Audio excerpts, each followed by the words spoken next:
Gundlav GIDC, જ્યાં ઔદ્યોગિક વિકાસ તો મોખરે છે અને સરકારની રાજસ્વની મોટી આવક છે, સાથે અધિકારીઓ અને સ્થાનિક નેતાઓને પ્રચુર માત્રામાં રેવન્યુ મેળવે છે, પરંતુ બદલામાં પર્યાવરણની ઘોર ખોદાઈ રહી છે, સામાજિક અને પર્યાવરણીય જવાબદારી શૂન્ય. ગત રોજ ગુજરાતના નાણામંત્રી શ્રી કનુભાઈ, વલસાડ ડાંગના દંડક શ્રી ધવલભાઈ અને વલસાડના ધારાસભ્ય શ્રી ભરતભાઈ ગાર્ડનનું લોકાર્પણ કર્યું, ફોટાઓ પડાવ્યા, ભાષણો આપ્યા, પ્રસિદ્ધિ મેળવી, પરંતુ જે જીઆઈડીસી ગ્રીન ઝોનને સદંતર અવગણવામાં આવ્યું. આ એ વિસ્તાર છે જ્યાં ઔદ્યોગિક કચરો ઠલવાઈ રહ્યો છે અને તે પણ સ્થાનિક પ્રશાસનના આશીર્વાદ હેઠળ.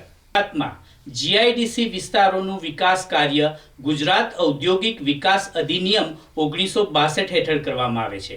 આ અધિનિયમ મુજબ ઔદ્યોગિક વસાહતોનું યોજનાબદ્ધ વિકાસ, ખુલ્લી જગ્યાઓ અને પર્યાવરણનું સંરક્ષણ ફરજિયાત છે. સાથે ગુજરાત ટાઉન પ્લાનિંગ અને અર્બન ડેવલપમેન્ટ અધિનિયમ 1976 મુજબ દરેક ઔદ્યોગિક લેઆઉટમાં ગ્રીન ઝોન અને ઓપન સ્પેસ રાખવાની જોગવાઈ કરવામાં આવી છે.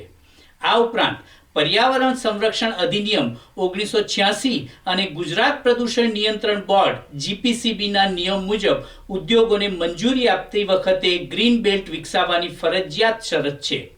આ તમામ કાયદાઓનો મુખ્ય હેતુ ઉદ્યોગ વિકાસ સાથે પર્યાવરણનું સંતુલન જાળવવાનો છે. ગુંદલાવ જીઆઈડીસીમાં ગ્રીન ઝોન તો છે, પણ તેનો ઉપયોગ દૂષિત પાણીને સીધું ઔરંગા નદીમાં ભેળવી દેવામાં આવે છે, સાથે ભૂમિ પ્રદૂષણ અને વાયુ પ્રદૂષણ તો ખરું જ. એ કેટલું વ્યાજબી છે કે ધરતી માતાને આ રીતે પ્રતાડિત કરતા રહીશું? આપણા વર્તમાન અને ભવિષ્ય માટે પર્યાવરણ જાળવવું ખૂબ જરૂરી છે. સત્તાધીશો તો આવશે અને જશે, પણ આપણી પેઢીઓ તો અહીં જ રહેશે. સરકાર દ્વારા પર્યાવરણની રક્ષા માટે અનેક કાયદાઓ બનાવવામાં આવ્યા છે, પરંતુ હકીકતમાં તેમની અમલવારી શૂન્ય સમાન છે. જે નેતાઓ અને અધિકારીઓ પર આ કાયદો અમલમાં મૂકવાની જવાબદારી છે, તેઓ જ આ ખાડા કાન કરી બેઠા છે. પરિણામે ગ્રીન ઝોનનો મૂળ હેતુ નિષ્ફળ બની રહ્યો છે.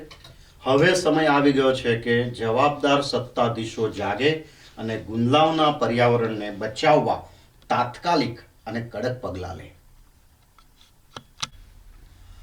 છેલ્લા 2 દાયકાથી ગુંદલાવ જીઆઈડીસીનો ગ્રીન ઝોન બદથી બદતર હાલતમાં જઈ રહ્યો છે.